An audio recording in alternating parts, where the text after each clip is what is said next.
Bueno, gracias por la puntualidad a todos. Esperaremos a algunos compañeros más que van llegando. Hablando de puntualidad, ya venimos un poquito atrasados en el programa, así que vamos a hacer una adecuación fiscal del tiempo que queda para cada una de las ponencias que vendrán a lo largo del día. En principio vamos a tener 15 minutos para cada uno de los exponentes, con alguna posibilidad, digamos, de extensión a los efectos de culminar o centralizar el tema. Dependerá de eso también las posibilidades de preguntas, pero que nadie se quede. Si alguien nos acerca un papel, con mucho gusto veremos de cómo compartir. Y acá en primer lugar nos toca presentar a Sonia D'Alessandro, que es doctora en Letras, magíster en Ciencias Humanas, opción Literatura Latinoamericana, licenciada en Letras Latinoamericanas por UDELAR, profesora de Literatura de IPA, asistente de la Cátedra de Literatura Latinoamericana por UDELAR también, y profesora en Enseñanza Pública y Privada. Además de distintos artículos sobre temas latinoamericanos, ha publicado los libros Boca de Chafariz o de Las Fuentes que Hablan, y Artigas desde el Padre Nuestro hasta El día en que se emborrachó, ambas entre comillas. Cantos, prácticas y rituales vinculados al prócer, que obtuvo el premio del MEC en 2020 en ensayo inédito de Ciencias Sociales. Así que le damos el paso entonces a la colega. Bueno, yo soy profesora de secundaria, como todos ustedes, ¿no? Así que viene buena parte de las cosas que pensé en estos tiempos. Tiene que ver con lo que contaron en la mesa del principio, ¿no? O sea, las cosas que nos dicen nuestros alumnos son insólitas. Entonces, bueno, a partir de ahí vino la idea en el 2011, cuando me decían, ¿qué es el Bicentenario? ¿De qué es el Bicentenario? No sé qué más. Bueno, ahí surgieron un montón de cosas que me fueron llevando a pensar por qué Artigas lo conocían todos. Lo conocen, pero no tienen ni idea de quién es Artigas, les digo yo siempre, ¿no? Si uno pregunta una fecha o algo, pero Artigas es Artigas. Y bueno, ahí me puse a buscar por otro lado, mira lo que voy a decir en este congreso, que no fuera por la historia, pues sí, la verdad. Porque mi convicción como docente de años en secundaria es que nuestros alumnos cada vez leen menos. Entonces, yo sé que a Zorrilla de San Martín no lo oyó ninguno de mis alumnos, así que la Popilla Artigas fue. Entonces me puse a buscar en otras cosas y ahí biché en canciones, en conmemoraciones, ¿sí? Y bueno, de ahí salió algo de lo que hoy voy a presentar, un cachito nomás, un pedacito. Lo que yo trabajé fueron los cantos vinculados a Artigas, por eso del Padre Nuestro, del himno Artigas, hasta el día que se emborrachó, que creo que tiene mucha más fuerza hoy en día entre los jóvenes, lo saben todos, y es más divertido. Y también por el lado de los rituales vinculados a... bueno, al nacimiento de Artigas, pero sobre todo a la muerte de Artigas. O sea, ¿qué pasó con esos restos? Que pasaron muchas cosas. Yo lo voy a resumir mucho. Una, porque Matías me mata, porque ¿no? De entrada me dijo 15 minutos. Así que bueno, voy a tratar de ser lo más clara, pero rápida posible. La idea de hablar de la muerte vino de Carlos de Masi, que le dije, che, ¿qué te parece los cantos, la muerte? Y así me dijo, no, yo no te diría nada, pero si querés hablar de la muerte. Así, viene por ese lado. ¿Tá? Bueno, les cuento, voy a leer para cumplir con el tiempo. Así que voy a empezar por el año 2009, año de elecciones nacionales, con todo lo que eso implica, pero que no es el tema de hoy. También porque fue el año en que se empezó a gestar lo que poco después fueron los festejos por la conmemoración del bicentenario del proceso de emancipación oriental. Y las conmemoraciones sí son tema de este congreso. Se habló ese año de hacer un estacionamiento debajo de la Plaza Independencia, aunque alguien se dio cuenta del detalle de que los restos de Artigas estaban ahí.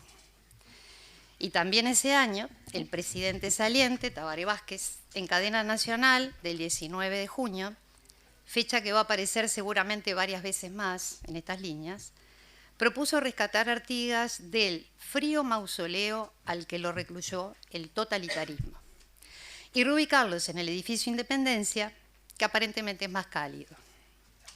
Cuando en medio de la campaña Vázquez anunció su idea, los candidatos opositores la criticaron. Jorge Larrañaga señaló en una entrevista, lo cito, ahora hasta quieren trasladar los restos del padre Artigas, dejen en paz al general de la patria. Antes de seguir, dejemos claro, esto no sabía dónde decirlo, pero lo digo ahora, antes de seguir, dejemos claro que, como dice Alberto Sabiño, todo lenguaje vinculado a la muerte es laudatorio y eufemístico. Y yo agrego metafórico. Eso a mí me genera un problema, porque es lo que nos impide hasta el día de hoy saber con exactitud qué hay exactamente en la urna de plata que contiene los restos de Artigas. No sabemos, se habla de ceniza, se habla de huesos, se habla de todo un poco. Hubo banderas que estuvieron apolilladas, hubo algodón que recubrió los huesos. Es divertidísimo investigar ese tema, pero no lo tenemos seguro. Habría que discutir también, a partir de esta cita de Larrañaga, la fuerte impronta militar que tienen los homenajes vinculados a Artigas. Y capaz que algo de esto sí voy a señalar. La afirmación de Larrañaga se acerca bastante a lo que ya se discutía en el siglo XIX, porque ya en ese entonces no había forma de dejar en paz los restos de Artigas. Ese enfático, ahora quieren trasladar los restos del padre Artigas, parece desconocer que efectivamente, muchas veces, esos restos fueron trasladados, movilizados, revisados, limpiados y vueltos a sepultar. En 1856, todavía los huesos estaban en el puerto, así que se emite un decreto, el 13 de mayo, que recomienda, lo cito, la mayor brevedad en esa traslación y dar sepultura a esos honorables restos que se encuentran errantes. Y Larrañaga pareció olvidar también que allá por 1859 también fue un problema el lugar donde estaba sepultado, el pie descrito de piedra, porque justo ahí iban a construir la rotonda.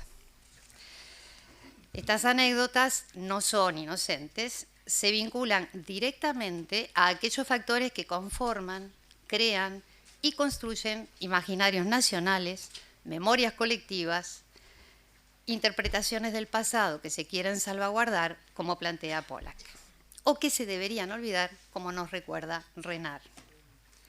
Elizabeth Jellin señala que, cito, las fechas y aniversarios son coyunturas en las que las memorias son producidas y activadas.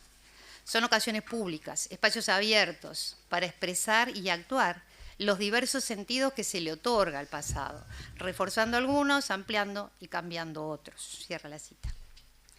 Por otro lado, los héroes son los más aptos para relacionar estas interpretaciones del pasado con las expectativas del futuro, porque son modélicos, enseñan a las generaciones futuras.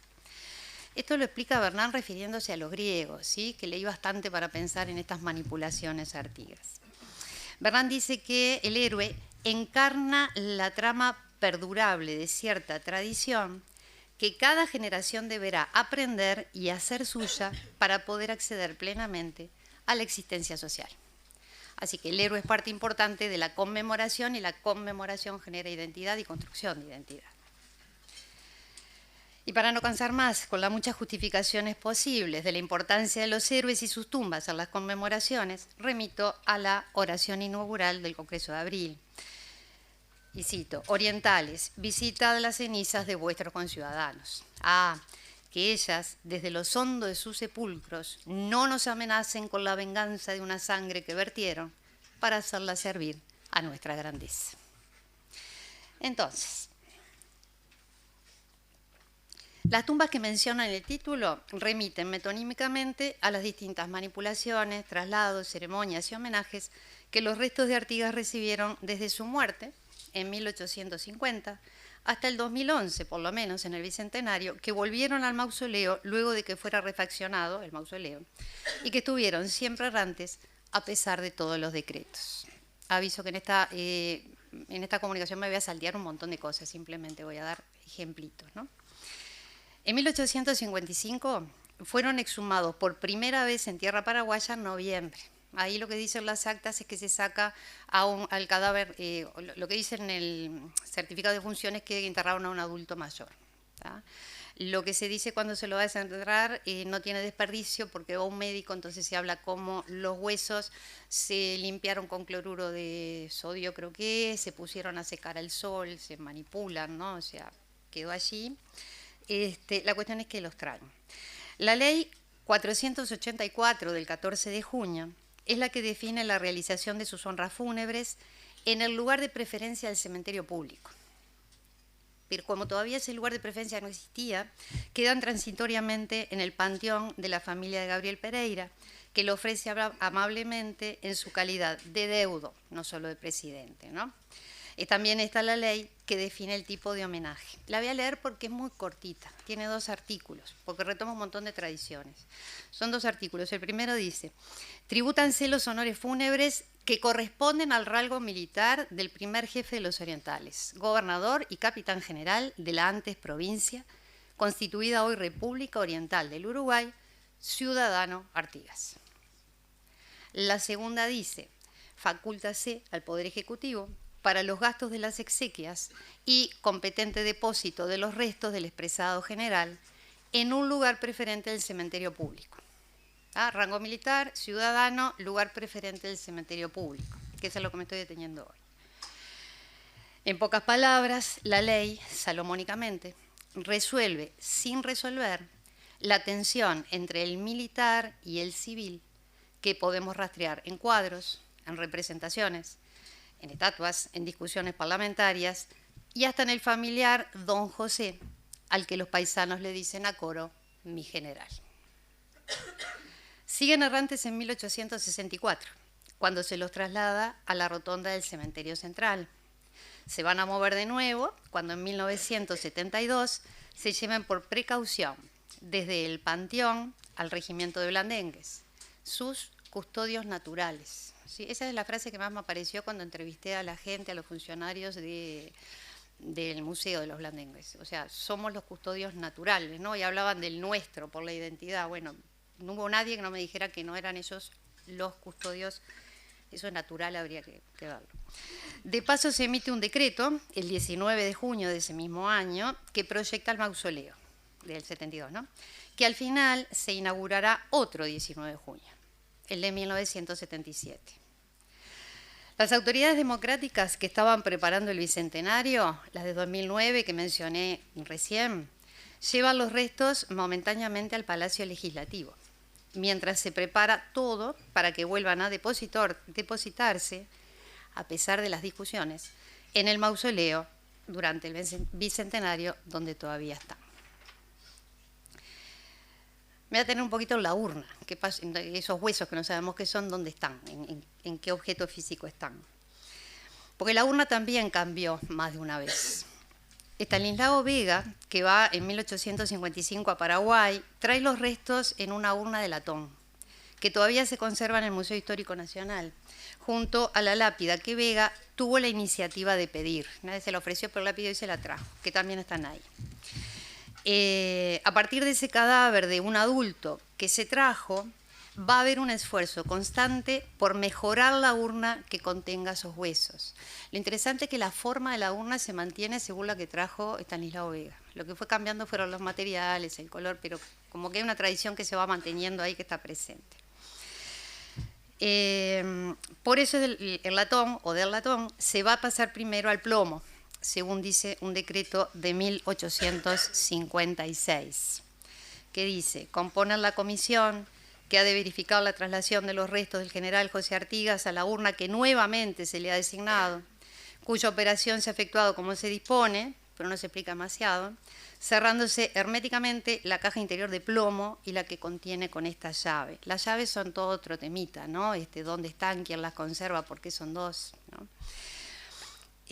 Bueno, está ese decreto, y luego a las 2 urnas de plata que le mandara a hacer a Artigas el general Lorenzo Latorre en 1877 y la dictadura en 1976, preparando al muerto para sepultarlo definitivamente en el mausoleo.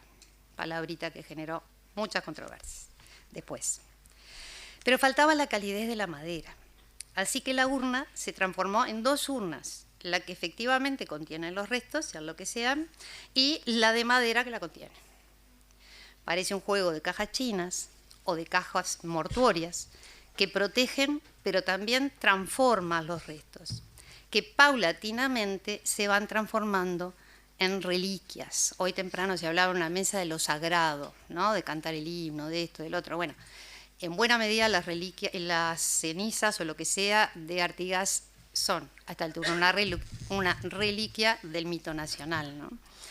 Entonces, paulatinamente se van transformando en reliquias, o sea, y esto tiene que ver con las conmemoraciones, cito a Patrick Henry, un objeto que no tiene otro valor sino el basado en un conjunto muy específico de creencias compartidas. Sigo. Pedro Bauzá, director de cementerios, allá por 1863, mandará construir, cito, una gran urna de madera fesonada de plata y un pedestal, explicando que eso es lo que conviene a nuestro decoro nacional, volvimos al nuestro.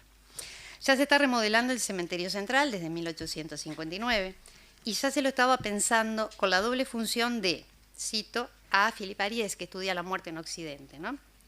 Él dice algo así como que en ese momento los cementerios ya se está pensando con la doble función de recordar a los seres queridos y demostrar a través de los muertos ilustres la perennidad de la ciudad. A eso habría que agregarle, pero tengo los 15 minutos, todo el periodo romántico, el individuo, los paseos y todo. Tengo 5 minutos, me voy a apurar. Es interesante el caso del Panteón Nacional, así que miramos la foto. Ahora sí se está viendo, ¿no?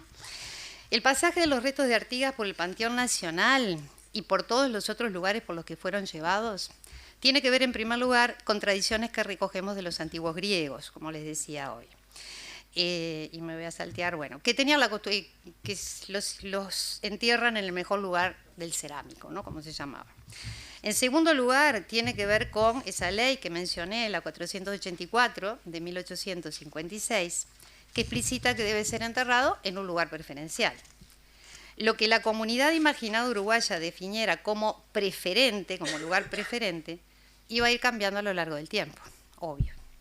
Para el siglo XIX, el lugar preferente fue el cementerio central, desde el Cristo de Piedra hasta un proyectado panteón destinado a esos héroes ilustres, ¿no? Que es este que están viendo acá. Lo interesante de esto, ¿qué estamos viendo? Este es el panteón hoy, ¿tá? O sea, si uno entra al Panteón Nacional, en la foto está todo muy limpito, ¿no? Pero bueno, hay otra foto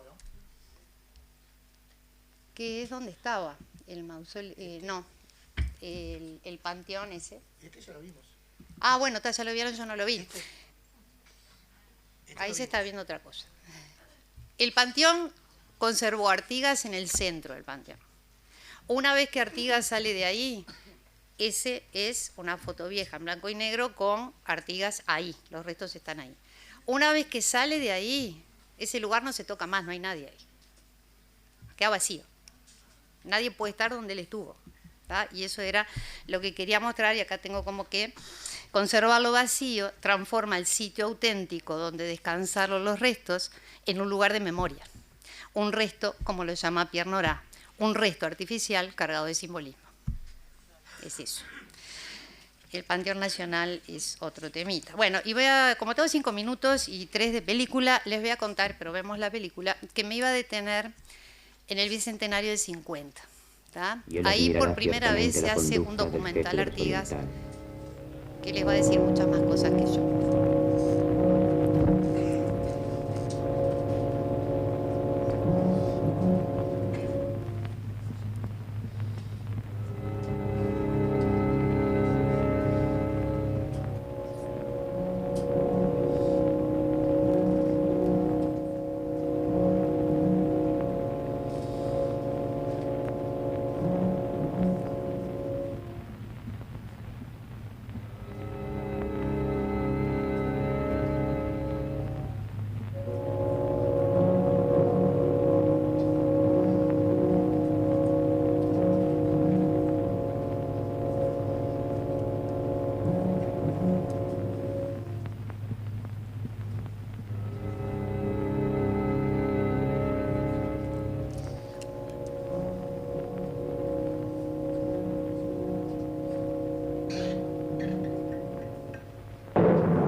este tanque se conserva todavía en el Museo de los Blandengues.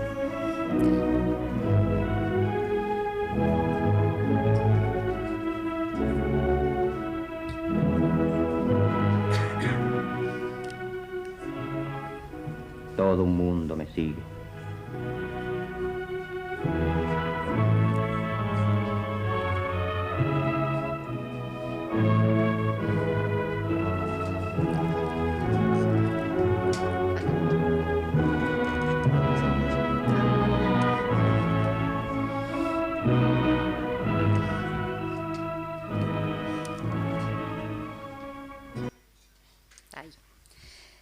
Voy a ser más breve, pero bueno, esta película tiene toda una historia atrás que vale la pena conocer, pero sale de un boletín. Yo encontré el guión de esta película en un boletín del Ministerio de Defensa, porque fue pensada desde ahí, ¿sí? con una mirada muy militar, ¿no? Lo están viendo, pero también con la incorporación de el pueblo en silencio saludando a su padre. Por eso quería mostrar estas imágenes. La película es más larga. Además tiene algunas cosas interesantes. Toda conmemoración es un espectáculo, pero esta fue la primera vez que se explicitaba. Hicieron el guión para, en el centenario de la muerte, filmar lo que es el velorio y ahí pasar la película, ¿tá? Fue la única vez que Artigas y sus restos tuvieron un velorio como los de antes, que te quedabas toda la noche. ¿No? O sea, un velorio y además al aire libre, que lo vieron ahí la imagen. Fue la única vez que se apostó a la pura emoción de los asistentes, que también los vieron, ¿sí? Que fueron muchos, y no todos por obligación, como sucedería cuando fuera enterrado en el mausoleo durante la dictadura. Fue la única vez que se dio no prioridad, pero sí relevancia a la gente, y la única vez que se buscó revivirlo, al menos metafóricamente, cuando, estoy citando ese boletín del Ejército, del Ministerio, luego de haber tomado por bulevar hacia el sur, los restos del prócer revisten simbólicamente a las tropas en parada. Precioso. Bueno, si bien algunos hablaron, se había proyectado que el acto se realizará sin parte oratoria, porque no puede haber palabra que trasunte la honda emoción de los momentos que se viven. ¿Qué fue lo que pasó? Y la película lo registra muy bien. Lo que venía, pensé que me ibas a dar un papelito que decía un minuto. Bien, lo adiviné. Bueno, lo que iba a decir ahora era una breve descripción del mausoleo, con una foto para terminar, pero creo que todos lo conocemos los que estamos acá. Así que simplemente termino. Yo no me llevo bien con el mausoleo, entonces había buscado una serie de imágenes que son todas negras. El mármol negro y todo lo demás, pero insisto en cómo hay que bajar a ese foso. Mejor dicho, no se puede bajar a ese foso, porque ahí además tenemos la otra, la urna de acrílico. Todo pensado para que nadie se acerque allí. Me estoy salteando las frases que pusieron después y todo lo demás, pero en este minuto, déjame redondear. Sí, claro. Empecé este relato en 2009, cuando otra vez se discutió el traslado de los restos. Omití decir que se aprovechó la oportunidad para hacer efectivo el cumplimiento de una ley del 2001, que proyectaba incluir frases del ideario artiguista en el mausoleo, subsanando la censura que la dictadura le impusiera. En esto no hubo polémica, se logró que todo el espectro político se pusiera de acuerdo y las votara rápidamente. Hoy, en el mausoleo están los restos, las urnas, los blandengues, las fechas que seleccionó la dictadura, las frases que eligió la democracia, los turistas que bajan a hacer fotografías, los escolares que juegan arriba a la plaza, que es más soleada. Y por ahora parece que, por un tiempo más, los restos, sean los que sean, no estarían de nuevo errantes. Aunque si eso es bueno o no, es una discusión que quedará para otra oportunidad. Gracias.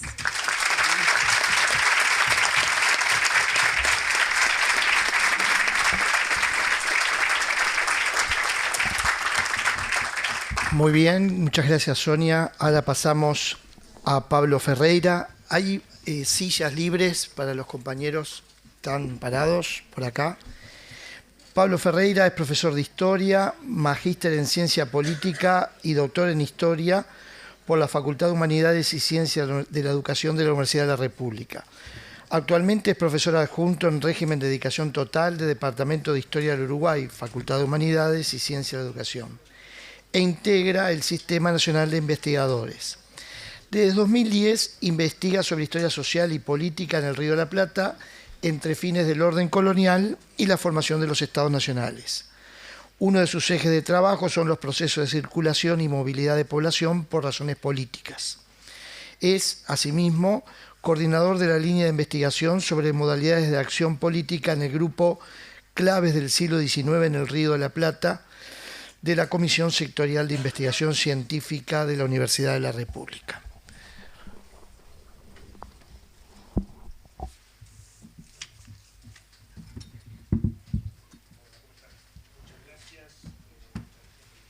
Espera que no se siente todavía. Está apagado. Tenés el botoncito. Pregunta. Ahí va. Bueno, de nuevo.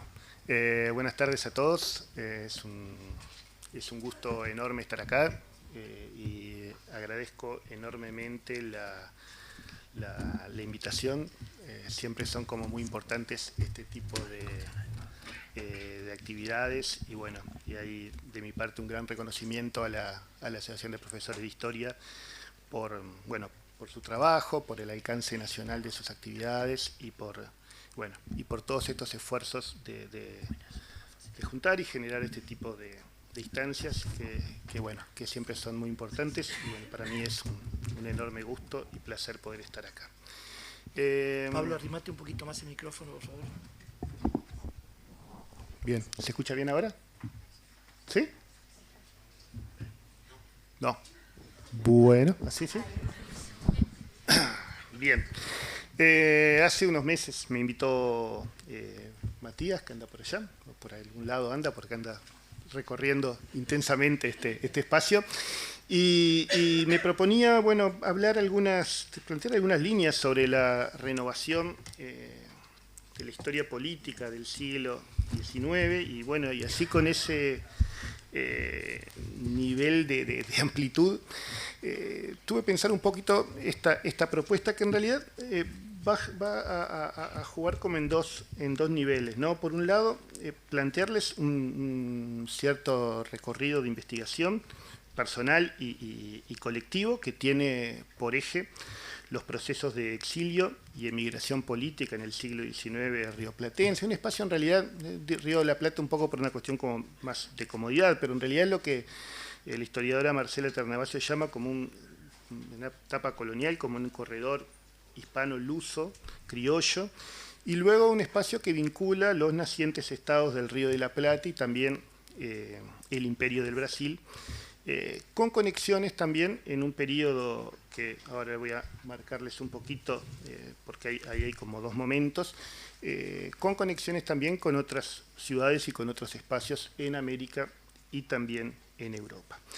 Y la idea es plantear un poco ese recorrido y al mismo tiempo traerles, que creo que bueno, puede dialogar bien con la mesa, un caso concreto, una biografía de estas biografías de sujetos que se mueven y que recorren distintos espacios, una biografía de exilio, que es la de una figura bastante conocida, pero con conocida y con un reconocimiento social muy diferente a la que acaba de ser presentada, que es la de Nicolás Herrera, ¿no? Una suerte de antihéroe fragmentado que voy a intentar acercar algunos trazos de su recorrido, vinculado a estas temáticas del exilio. Cumpliendo un poquito con lo que se planteaba... ¿Pasó? Sí, pasa. Con lo que planteamos inicialmente, bueno, estos procesos de renovación de la historia política del siglo XIX, si uno tuviera que caracterizar, yo creo que no pasan tanto en un plano de la renovación de fuentes, que eso es un proceso continuo en la investigación, pero sobre todo en cuanto a un cambio y una transformación en problemas y en preguntas estructurantes, ¿no? Procesos de investigación como la historia conceptual, los estudios sobre los repertorios de acción colectiva, los estudios sobre las culturas políticas, la politización popular, los contingentes en armas, la renovación en la historia de la justicia o en los procesos de formación estatal, van marcando una renovación en curso que se escapa tal vez de unas líneas que fueron dominantes hasta etapas recientes, ¿no? Vinculadas fundamentalmente a una historia de la formación estatal y nacional, y una historia, en el caso de nuestro país, muy ligada a la historia de los partidos. En ese contexto de renovación es donde yo vinculo un poco esta temática de los exilios. En realidad, como muchos de los temas que uno investiga, tiene como varias raíces, ¿no? Es decir, de alguna forma surgen también estos temas muy ligados a la experiencia docente, ¿no? Es decir, a cómo algunas cosas que uno quiere trabajar o explicar necesita buscarles otras respuestas, para poder generar y explicar y poder avanzar en el entendimiento de algunos procesos, ¿no? Yo en mi tesis doctoral trabajé sobre los espacios y las formas de hacer política mirándolo desde Montevideo, y era un fenómeno que aparecía constantemente, la presencia de refugiados, exiliados, ¿no? Desterrados en la ciudad, y también la salida de figuras montevideanas en un periodo que en esa etapa cerré en 1830. Es un fenómeno así de gran importancia en el siglo XIX, y que en esa, a ver qué es lo que está siendo proyectado allí, no, en la anterior estaba bien. No, en realidad hay un proceso bastante importante de renovación también en esos estudios sobre los procesos de exilio y emigración política. Hay algunas precisiones vinculadas al lenguaje y a cómo se utilizaban estos términos y cómo aparecen en las fuentes de época. La palabra exilio, que yo lo utilizo aquí un poco como una de las categorías, es un término que obviamente tiene un recorrido importante en la historiografía de etapas más recientes, un origen muy antiguo, un origen romano, pero en realidad es un término que aparece poco en las fuentes de época. Aparecen más otros términos como destierro, expatriación, y nosotros lo hemos venido trabajando como para identificar aquellas personas, aquellos individuos que por una decisión de tipo judicial o de gobierno son obligados a salir de la ciudad o del territorio de la jurisdicción que corresponda como una pena por una razón de índole política.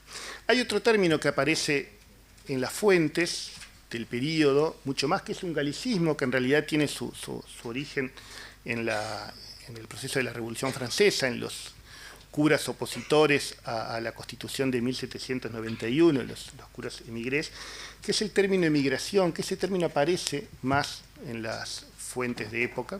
De hecho, a la redota artiguista se la llama así, ¿no? La emigración.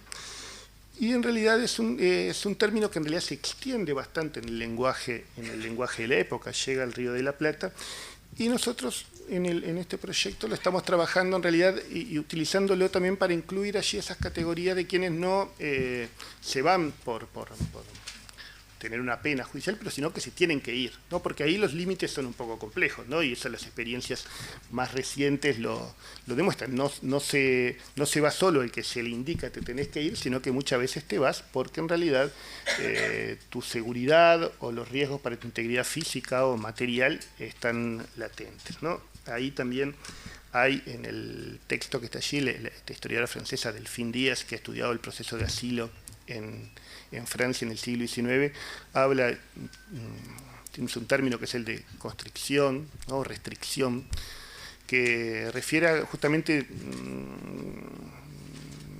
borra bastante las fronteras entre estas distintas formas de movilidad, planteando un poco la idea de que de alguna manera estas condiciones que ejercen muchas veces los estados, los gobiernos, quienes ejercen el poder, pueden generar condiciones de limitación para la supervivencia y por tanto generar condicionar este tipo de movilidades.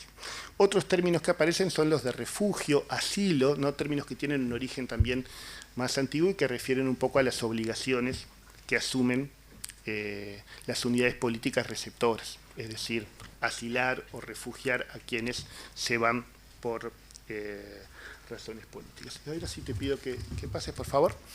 Y ahí en realidad hay dos proyectos en curso, uno bueno, más personal en el marco de mi régimen de trabajo en la Universidad de la República, que es Patrias Peregrinas, que en realidad trabaja sobre desde fines del orden colonial hasta el nacimiento de los estados en el Río de la Plata, hasta en los inicios de la Guerra Grande, y un segundo proyecto que estamos iniciando con un precioso equipo de trabajo realmente que hemos podido conformar coordinándolo junto con Clarel de los Santos, que es un investigador que ha trabajado con temas de faccionalismo y formas de acción política en el siglo XIX en un periodo más extenso, y con dos investigadores un poco más jóvenes, Guido Quintela, que es magíster y que ha estudiado temas sobre la Guerra Grande, y Carolina Luongo, que bueno, viene investigando algunas temáticas vinculadas a los años 60 y 70 del siglo XIX.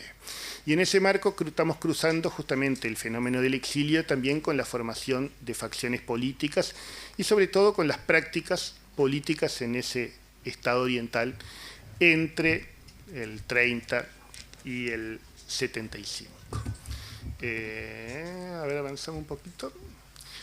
El objetivo fundamental, voy a verlo allá, me está siendo totalmente imposible, así que voy a tratar de mirar acá, pido disculpas.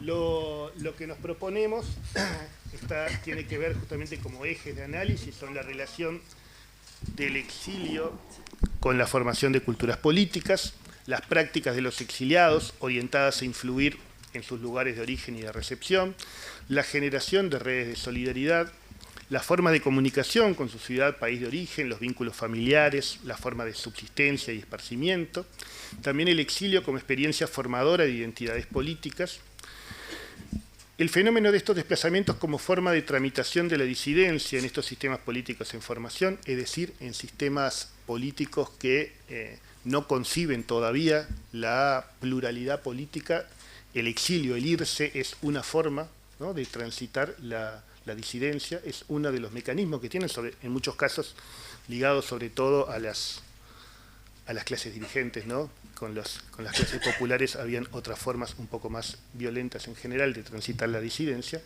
y las obligaciones que paulatinamente asumen los nuevos estados respecto a quienes se asilan y los conflictos que muchas veces generan. Esto no debe sonar raro, pero más allá de los discursos, muchas veces cuando llegan estos asilados y hay que facilitarles dinero, sostenerlos y demás, muchas veces las ideas entran un poquito en conflicto con las situaciones materiales y estos procesos que se van generando. Y vamos a Nicolás Herrera. Bueno, una figura súper interesante. Tomo esto del antihéroe fragmentado, es un robo a mano armada, digamos. En realidad Luis Globe, que es un historiador que trabaja con una figura, que es el cura Muñecas, que su historia está como cruzada en la historia de Bolivia, el norte argentino. O sea, es una figura que transita por diversas historiografías y que en general no ha sido recién después por él tomada como una historia única. Y yo aquí trabajo un poco esta idea con Nicolás Herrera porque su trayectoria es bien particular, ¿no? En cuanto a la memoria posterior, ni que hablar, ¿no? De los famosos 5 hermanos es el que no tiene calle, ¿no? En Montevideo al menos. Sí, combinó todos los odios futuros, ¿no? Porque el vallismo de José Valle Ordóñez por su conflicto con Julio Herrera y Oves no lo rescató. Pibel, el otro día releía las primeras páginas de La misión Herrera en Ríos, un texto de Pibel, destila un odio, destila un historiador que en general suele tener un lenguaje bastante moderado y demás, destila un odio hacia Nicolás Herrera en cuanto a en esa prosa inicial, y después el revisionismo, sobre todo la historiografía de tipo más revisionista, vinculado, en un sentido muy flexible a la izquierda, toma buena parte de la lectura pibeliana en estos temas y reproduce esta mirada de Nicolás Herrera. Lejos estoy de venir a reivindicar a su figura, pero por lo menos sí a plantear algunas ideas. 5 minutos, bueno, algunas poquitas ideas. Es una figura que se va a mover mucho. Avanzamos un poquito el mapa. Ahí, esta es una joya del diseño y de mis escasas capacidades, pero intenta mostrar una cosa muy elemental, que es algunos de los lugares donde estuvo. Nicolás Herrera, voy a ser como muy breve, nace en Montevideo, tiene una etapa de formación donde se forma en Charcas, en la Universidad Mayor de Charcas, de Chuquisaca, donde se forma en Derecho, luego termina su formación en Madrid, vuelve a Montevideo. En Montevideo se va a dedicar a actividades comerciales y también a sus actividades como abogado, y va a contraer matrimonio con uno de los personajes más interesantes de toda esta historia, que es Consolación Oves, que después avanzaremos algo más, pero es un flor de personaje.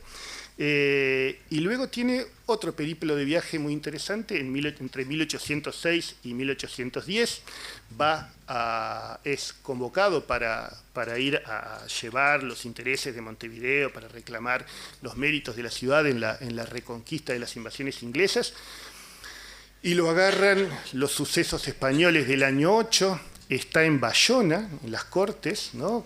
Jurando ahí con la Constitución, en todo el proceso de napoleónico en España. Luego vuelve con las tropas francesas a Madrid. Cuando los franceses se van, él logra quedar ahí en Madrid. Él dice que, bueno, que se esconde ahí, que no sé qué.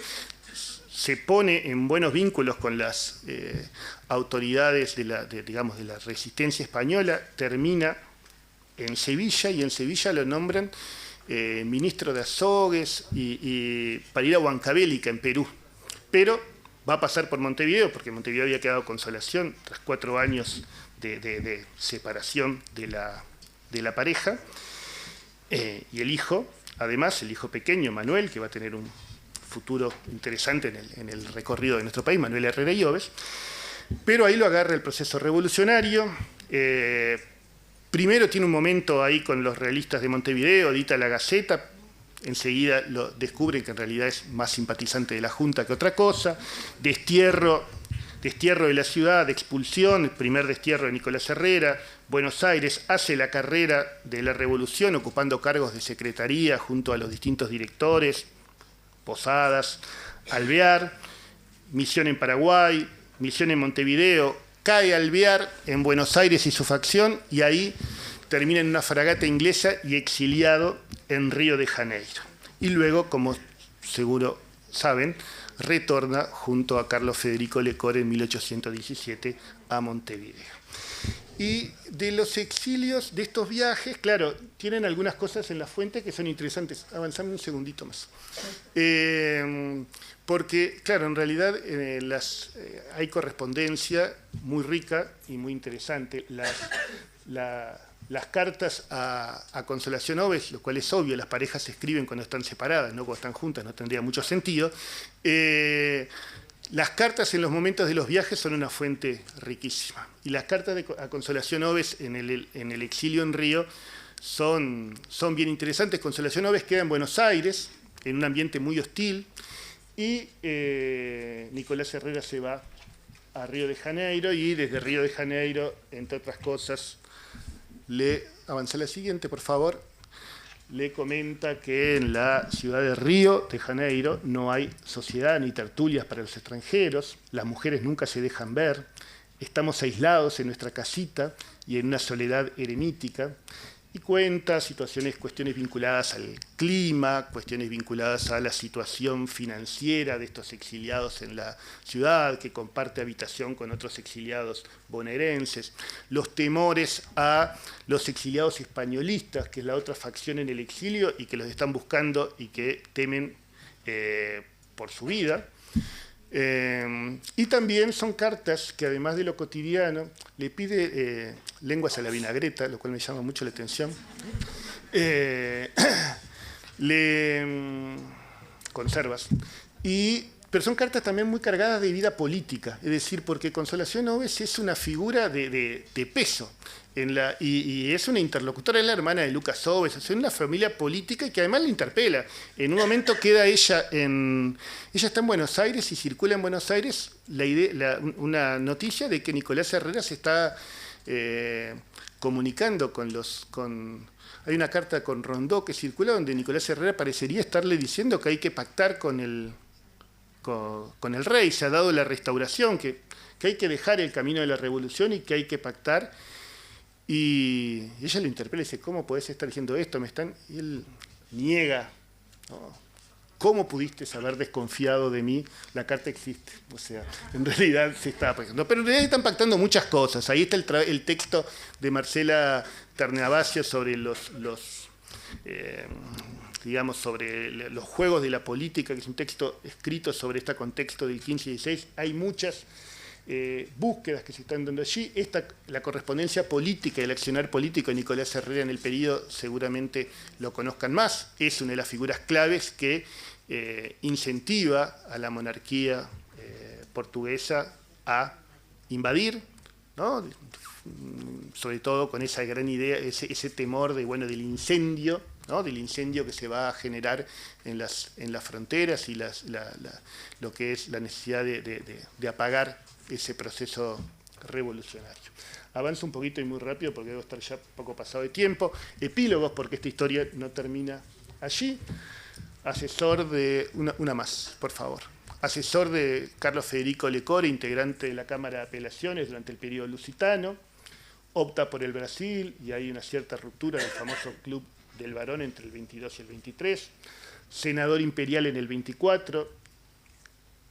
Lo agarra en Montevideo en la segunda etapa de la revolución y ahí tiene un momento donde siente su seguridad en peligro porque lo consideran amigo de Rivera y como Rivera ahora está con los revolucionarios, se siente como amenazado, pero finalmente va como diputado nuevamente a Río de Janeiro. Llega a Montevideo en el 28, surge el Estado y ¿a dónde va a ir como nueva figura del nuevo orden? A embajador del Imperio del Brasil, nuevamente a Río de Janeiro, que es esa ciudad horrible que les acaba de describir, donde no pasaba nada. Y va a estar volviendo en el 30, después de su misión, para convertirse en senador del Estado Oriental en estos 3 años, y bueno, se muere en el 33, que es un poco su final. Pero es una historia interesante de estos recorridos y pensar un poco esta historia como de conexiones, ¿no? De una figura que puede estar en estos distintos espacios actuando y generando acción colectiva. Y bueno, dos generalidades muy como final, pensar esta trayectoria de exilio y estos procesos de migración como un instrumento, ¿no? Para seguir erosionando las lecturas nacionalistas, para estudiar los cambios en las ideas y en la forma de hacer política, una vía para reflexionar sobre las dificultades en la construcción de nuevos órdenes políticos sobre estas sociedades, y la posibilidad de recuperar trayectorias individuales y colectivas, pensar opciones y contingencias, salir de las dicotomías de buenos y malos, traidores y patriotas, y de los relatos finalistas, ¿no? Pensar un mundo donde hay todavía muchas opciones y las figuras están viviendo años de revolución. Mil disculpas por el retraso.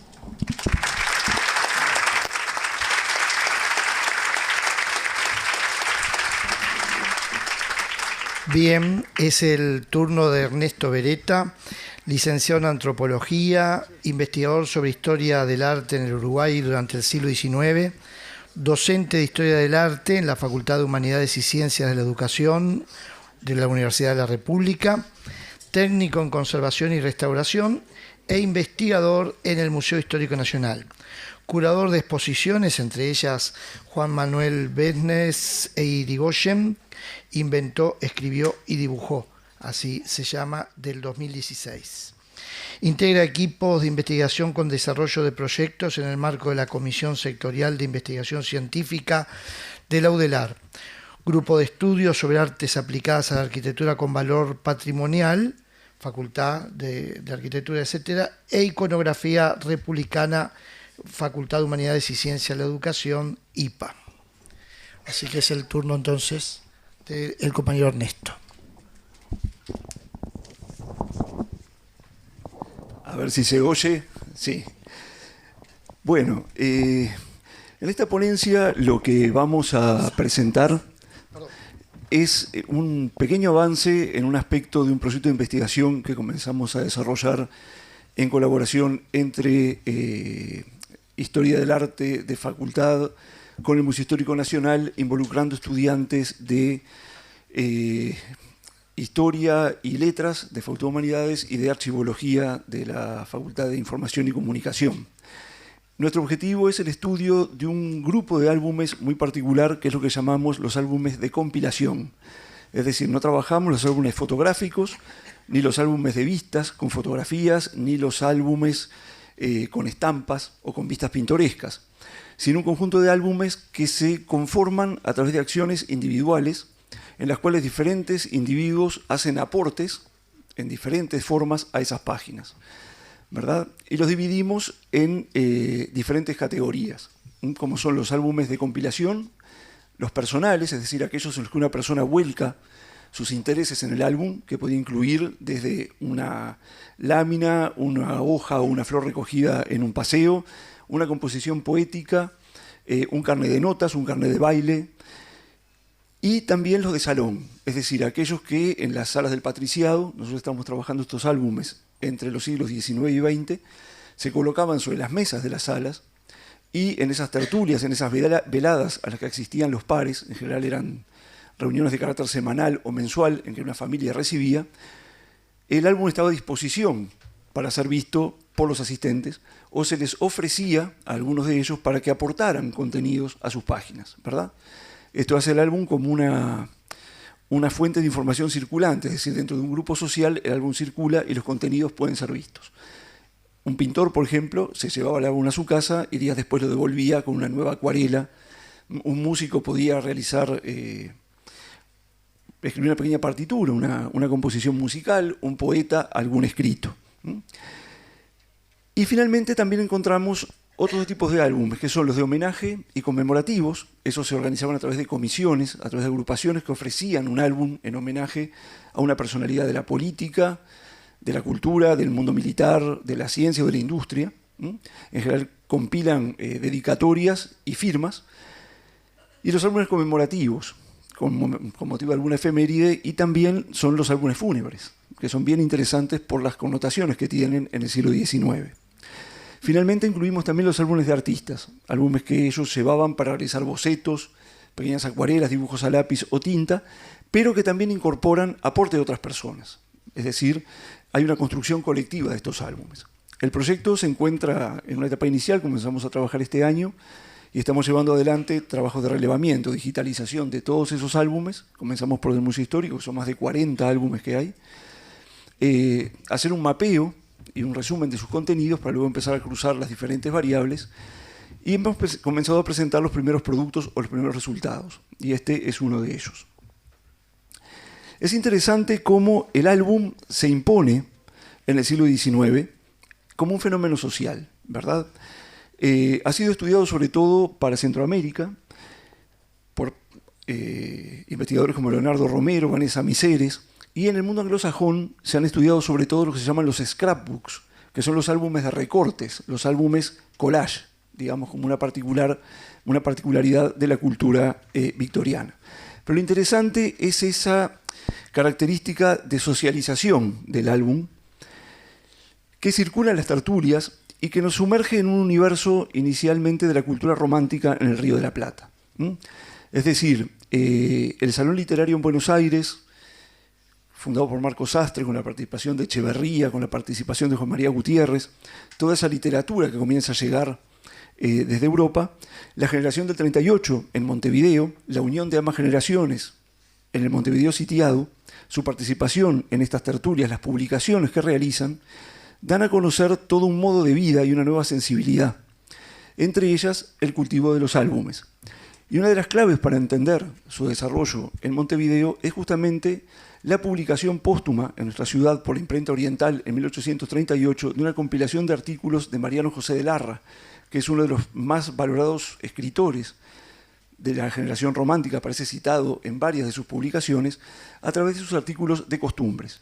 Y uno de esos artículos que escribe se llama justamente El álbum, donde hace toda una caracterización de estos cuadernos, ¿verdad?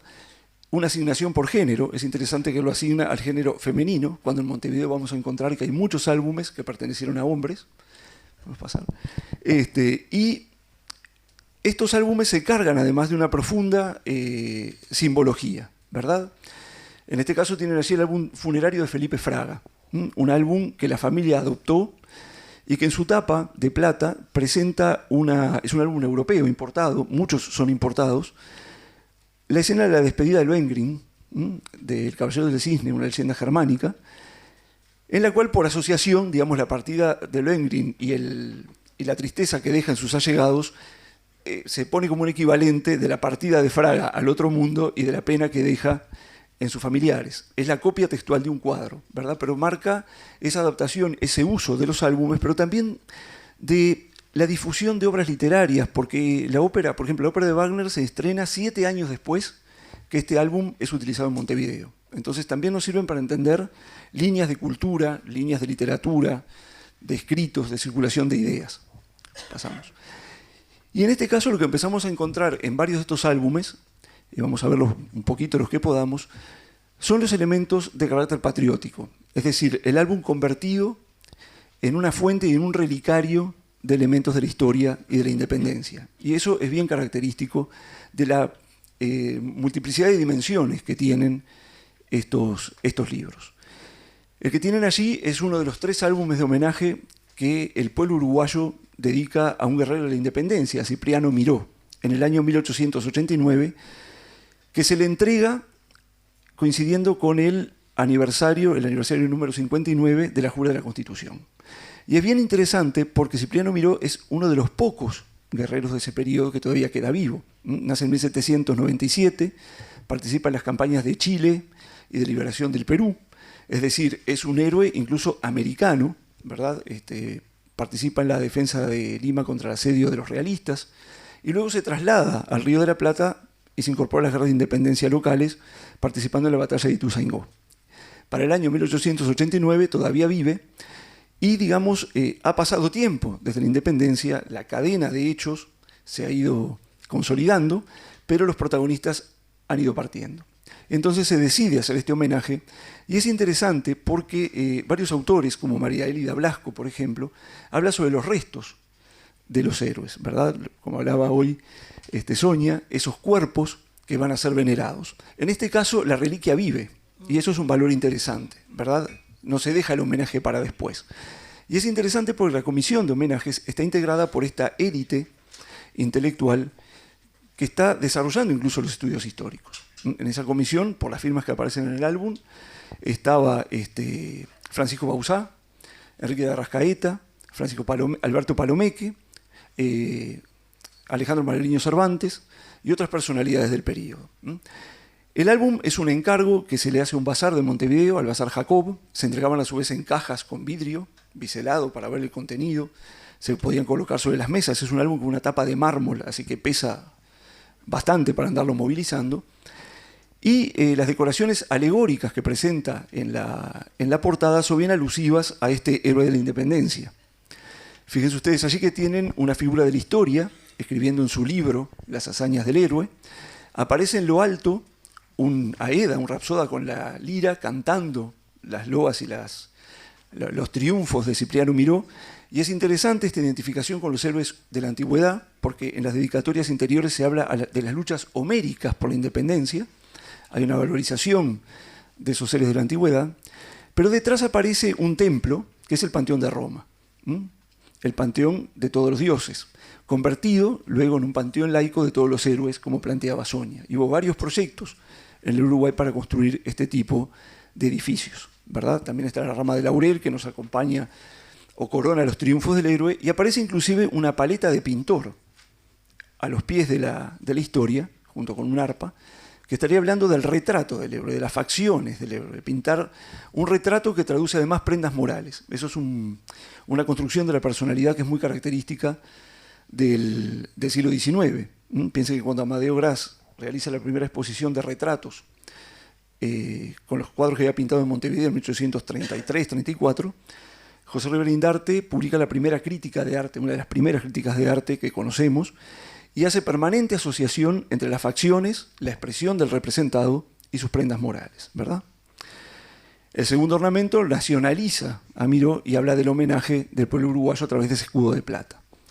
Y en el interior vamos a encontrar una serie de dedicatorias hechos por un calígrafo no identificado, PNG, conocemos solo sus iniciales por ahora, que aparecen respaldadas por un árbol que está muy tenuemente representado y que estaría aludiendo a ese crecimiento de la nación y de la patria, ¿verdad? Las raíces serían Miró y los guerreros de la independencia, el árbol florece en una república, ¿verdad?, constitucional, con una carta que respalda a la ciudadanía, es decir, se le estaría mostrando la culminación de su obra. Estos álbumes de homenaje son bien característicos, porque aparte Miró muere al año siguiente, por lo tanto el homenaje habría quedado cumplido. A tiempo. Llegó a tiempo, exactamente. Es interesante también pensar que en varios de estos álbumes, en el anterior, vamos a encontrar, ahora sí, la siguiente, Perdón. varios elementos muy interesantes. Allí tienen ustedes, hoy hablábamos de esa presencia de álbumes masculinos, ¿verdad? Larra en su artículo, ya les decía, lo vincula como fenómeno a la cultura femenina del siglo XIX. Sin embargo, tenemos el álbum de Lelong, que es un álbum de un hombre lleno de obras de arte, de pinturas, de dibujos de artistas destacados del Río de la Plata.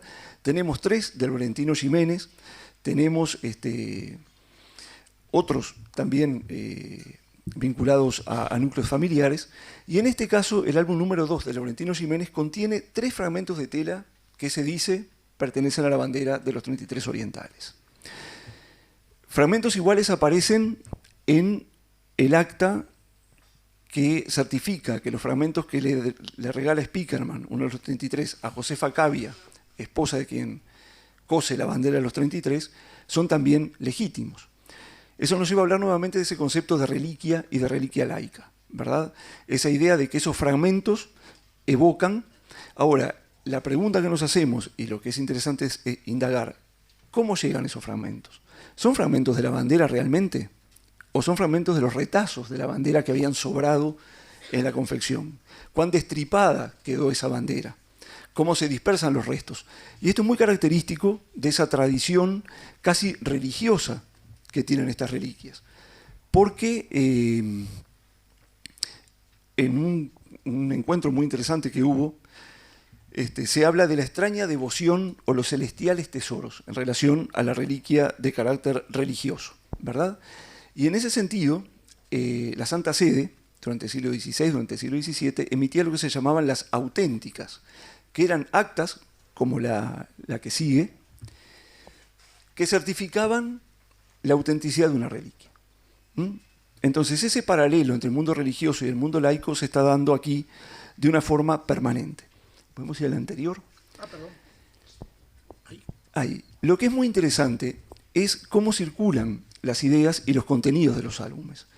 Porque Laurentino Jiménez, piensen que Laurentino Jiménez es hijo de Manuel Jiménez y Gómez, uno de los integrantes del Alto Comercio, muy vinculado al periodo españolista y al periodo luso-brasileño, que tuvo muchísimos hijos, tuvo 23 hijos, con 2 esposas, y Laurentino es uno de ellos.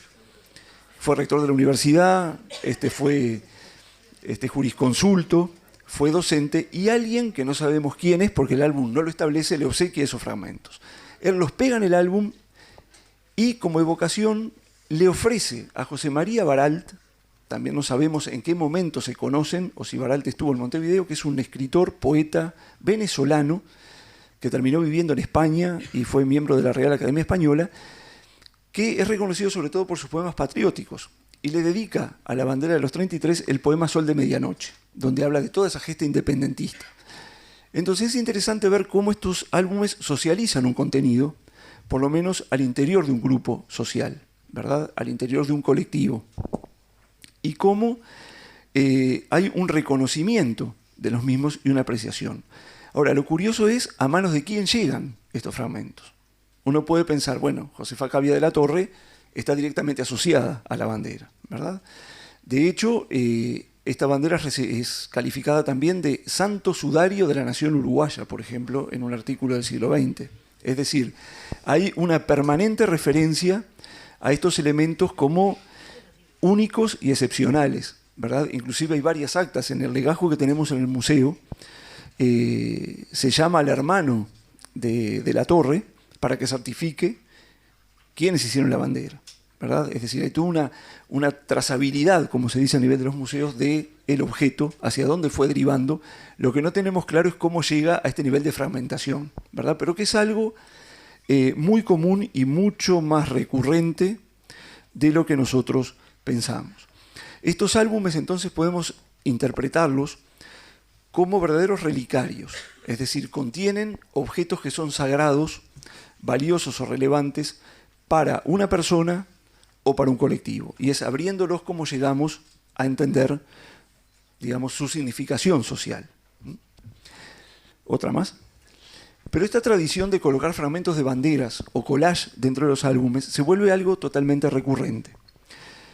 Una de las peores catástrofes que les puede pasar a estos álbumes es la fragmentación, es la dispersión. Ustedes están viendo allí una de las páginas del álbum de Antonia Ayel de Oquart, la esposa de Francisco Oquart, uno de los personajes más vinculados a la élite montevideana durante la época de la Guerra Grande y el sitio. Ella integró la Sociedad Filantrópica de Damas Orientales, tenían un salón donde se recibía a todo ese colectivo, no solo a otros integrantes del patriciado, también a embajadores, ¿verdad?, cónsules diplomáticos, militares europeos que llegaban en el marco del conflicto, y también artistas, literatos y músicos. El álbum de Antonia Ayel fue ofrecido en venta al museo hace muchos años, el museo no lo pudo comprar y la casa de subastas lo que hizo fue destriparlo y vender las hojas sueltas. Con lo cual ahí se perdió una unidad del álbum, porque además te permite un estudio cronológico de los contenidos, que en este caso se perdió. El museo compró algunas páginas, entre ellas esta que ustedes ven. Es un álbum que curiosamente, para ser, como está calificado como un álbum femenino, presenta muchísimas escenas de tema bélico, por lo cual pensamos que sea más bien un álbum de salón. Hay muchas escenas, por ejemplo, pinturas y acuarelas de diferentes artistas que presentan el Cubo del Norte, totalmente artillado para los enfrentamientos, barcos de guerra en el puerto de Montevideo, dibujos de soldados y de tropas, ¿verdad? Y entre ellos está esta acuarela dibujada por Benes Irigoyen, que es un asiduo interventor de álbumes, ¿no? Siempre se le pedía que hiciera una portada, una caligrafía o un diseño, donde bajo el título de En Montevideo Defensora, en Caseros Vencedora, ustedes pueden ver un fragmento de la bandera de la División Oriental que comandaba César Díaz y que batalló en la batalla de Caseros y durante el sitio de Montevideo. Es decir, un nuevo obsequio a los propietarios del álbum de un fragmento de bandera que pasa a ser incorporado a una acuarela que representa el regreso de las tropas de la División Oriental desde Buenos Aires, ¿verdad? Y en ese sentido lo que entendemos es que, al igual que el caso anterior, el obsequio del fragmento, sea de la bandera del 33, sea de la División Oriental, se le ofrece a otra persona para que haga una intervención que incorpore esos fragmentos de tela. Es decir, son tipos humanos muy curiosos. Estos álbumes creo que contribuyen a expresar una sensibilidad determinada, una sensibilidad esencialmente romántica en muchos aspectos, una sensibilidad de lo heroico y de diferentes lugares que los individuos utilizan. Estos álbumes también son espacios de crítica política, son muy interesantes porque hay pensamientos donde se piensen que estos colectivos son colectivos pequeños, ¿verdad? El colectivo que circula de un salón a otro no era muy amplio. Y encontramos, por ejemplo, en el álbum de Antonia Ayel, muchas páginas tenían pequeños recuadros impresos para colocar dentro esos aportes, digamos. Y en uno de ellos se dice: a los amigos verdaderos se los reconoce en el infortunio, ¿verdad? Aludiendo a todos los problemas políticos que se van generando y a que esa élite política es la que circula por estos salones del patriciado. El salón como fenómeno social está pendiente de estudios también en nuestro país, en profundidad, no solo como espacios de discusión de ideas y de cultura, sino también de ciencia, de arte, de política, ¿verdad?, de diplomacia. Creo que cumplen un factor bien importante. Y se conservan otros fragmentos de banderas en otros álbumes. Estos álbumes también cumplen un factor de adhesión. Hemos visto álbumes que están expresando a través de estas páginas un sentido colectivo, ¿verdad? Un sentido de lo republicano. Sin embargo, hay otros que son mucho más partidarios. Eso se ve mucho en los álbumes fúnebres. Por ejemplo, tenemos la colección de álbumes del coronel Diego Lamas. Y allí la adhesión política aparece marcada al extremo, que firman familias enteras y hacen firmar a los bebitos. Uno dice, firma fulanito padre, fulanita madre y fulanita, bebé de 5 meses, ¿verdad? Es decir, se les incorpora ya a una forma de concebir la historia y el partidismo. Estos álbumes son además objetos económicos en sí mismos. Muchos de los álbumes de homenaje estaban pensados como un seguro económico. Contamos con algunos, por ejemplo el álbum Villalba, que se le entrega a Tomás Villalba al rendir Montevideo en 1865 ante Flores. Los comerciantes extranjeros, al salvar sus propiedades y sus bienes, le obsequian un álbum que tiene tapas de plata, pero tiene incrustaciones de oro, de esmaltes, de diamantes, brillantes, rubíes, pensando que en caso de dificultades económicas podía ser vendido. Eran también, en cierta forma, una inversión. Bueno, esto que presentamos aquí es una muy breve síntesis de un aspecto que hemos detectado que puede ser estudiado en el abordaje de estos álbumes de compilación, ¿verdad? No llevamos tantos indagados, pero van apareciendo muchas de este tipo de reliquias laicas en la forma de retazos de banderas, conmemoraciones, escudos o dedicatorias. Bueno, muchas gracias. Una franja de más, ¿no? La bandera uruguaya tiene una franja de más, de la antigua. Con cinto. Bueno,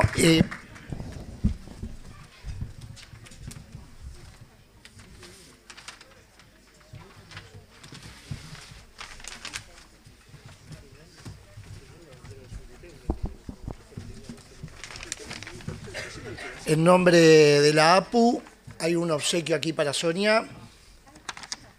También para Pablo, que va llegando. También para Ernesto. El de demás si me lo quedo yo. Y tengo el mío también, así que muchas gracias a todos.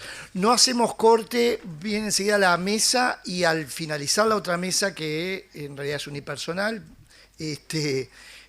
ahí sí vamos a hacer un corte, ¿está? Gracias a todos.